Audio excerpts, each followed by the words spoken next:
Here's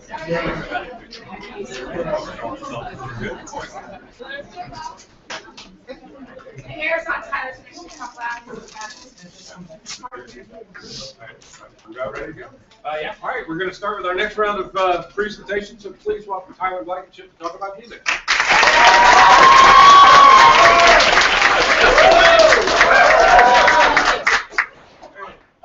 as many of you may know, apparently, I'm TBlankinship, and I'm doing my presentation on the impact of technology on modern music. Basically, I chose the music part of this topic because I've always been a huge fan of music. I'm constantly listening to music, going to concerts, keeping up with music blogs, and things of that nature.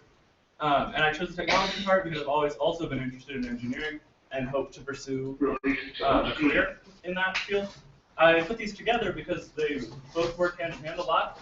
As you can see on this timeline, in the last 100 years or so, we've gone all the way from the most basic vinyl records through 8-tracks, sets, CDs, MP3s, and now into the newer frontier of online streaming. Many of the parents in the crowd might remember some of these older techniques. But streaming really led me to my research question, which was how has the internet impacted the distribution of music? With my research paper, I went into all kinds of different things since the internet is such a large tool.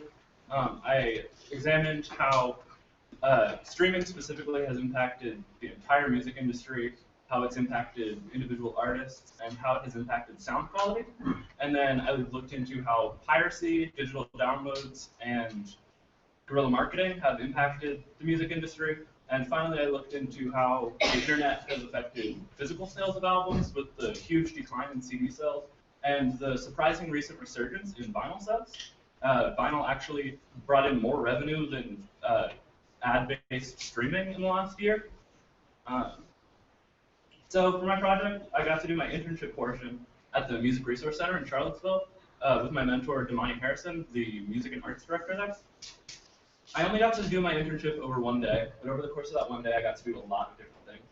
I started by just having a simple conversation with him for about 20 minutes about the music industry. I found out that he was a voting member of the Grammys, which is really cool because he had to turn in his ballot that day.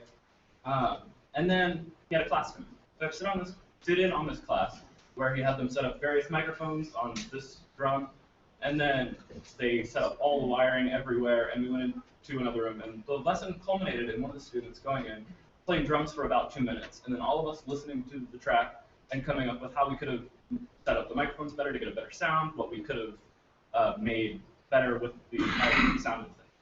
And then I spent a lot of time in this room.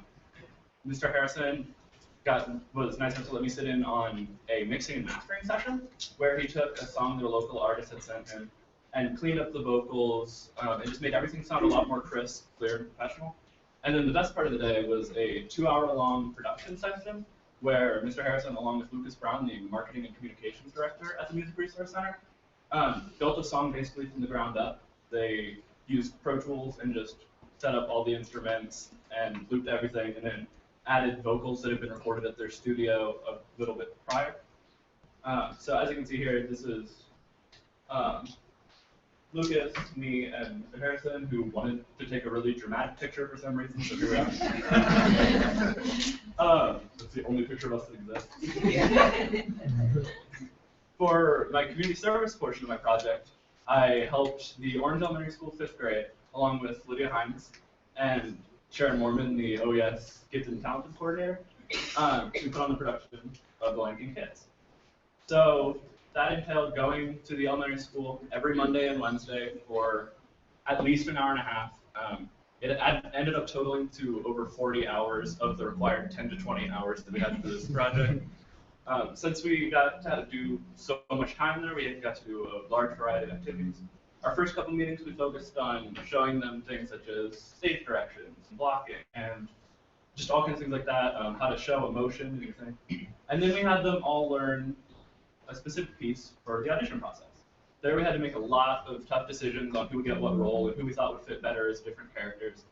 And then once we got through that point, it was really good. As you can see in these next couple pictures, they're very blurry because we were always in motion. We did everything from the masks you can see there, to we did props, we did scenery, we did everything. And here you can see us just before our final presentation. You can see here there's Lydia Hines, Sharon Mormon, all of our kids, and me.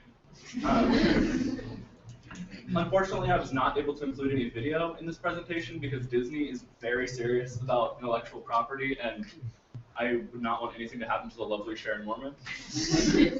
But it was a huge success. I've probably never been prouder than I was in this moment of all these kids.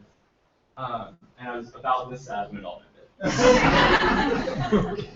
So I know you all may be thinking, this is great, but what does this have to do with music? And yes, The Lion King was a musical, and yes, I did help with the audio setup, but where the music really came in was with the 3 students. I taught them how to play the djembe, an African drum, and that presented a few challenges, as I had to first teach myself how to play the djembe, and due to resource limitations, I had to practice like you see here on an oatmeal tin a lot of times. It really hurts your hands after a while. But in just a couple months, they went from knowing nothing about the instrument to being complete masters, and they didn't mess up a single time during the pattern performance. So this project has been very significant. It impacted me personally. My internship allowed me to have a behind-the-scenes view of the music industry like I probably could not have gotten elsewhere during my high school career. And my community service showed me that I'm really good at working with kids. I don't think I'm going to be going into a field that will require me to work with kids, but it will be helpful for me in the future, and it's already been very helpful for me as I've been teaching kindergartner Spanish this semester, which leads me to, it's also been very impactful for everyone else that's involved through the few parts of my legacy. So the first part of my legacy is during our performance, we had a donation jar and a bake sale. And with that, we were able to raise enough money to take the entire 5th grade to Altria Theater in Richmond to see a Broadway production of The Lion King. It's on May 5th, and unfortunately I'll be taking my calculus AP test on that day, so I won't be able to attend, but Lydia will be there, and everyone else will be there. It'll be a lot of fun. We also had them do surveys at the end of the thing, and they were unanimously positive. Some of the most common themes we got were that they felt more confident afterwards, they got more interested in theater. All 3 of the kids I worked with on drums have expressed interest in going into band in middle school, and they just loved the whole thing. As you can see here, they discovered they enjoyed performance and got an insight into a lot more career fields.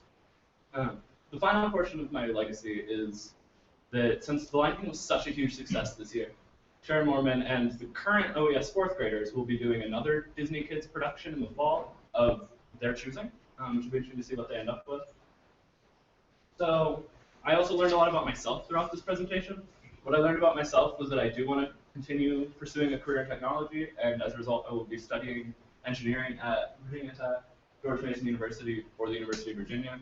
I will also keep music as an integral part of my life, and hopefully will find a good way to incorporate it into a career. My advice to any upcoming BRVGS seniors is to like this slogan, remain flexible, have a plan early on, but it's not going to happen exactly as you have it planned out on day 1. I originally wanted to work with a concert venue, and after getting rejected by more than 10, I realized I needed to maybe switch up my strategy. And as a result, I got my wonderful internship. Even once I had that secured, though, I went through weeks of hearing, I'm sorry, Mr. Harrison is in a meeting. We'll call you back, and to never get called back. All kinds of emails just sent into the abyss, never to be returned. But it all worked out wonderfully for me, and it was one of the best experiences I've ever had. So I just recommend that you keep your options open, always keep looking for the next option, have a plan B, C, D, etc., and it will all work out for you. So I have a special thank you note to everyone who's helped me along the way. Special shout out to Lydia Hines and Sharon Mormon, and to all of the kids in Lion King. Unfortunately, none of them could be here because obviously they're in school right now. But I brought with me a necklace that we made on the last day that I got all of their initials on, so that they're kind of supporting me here today. So I believe that is all. Anybody have any questions?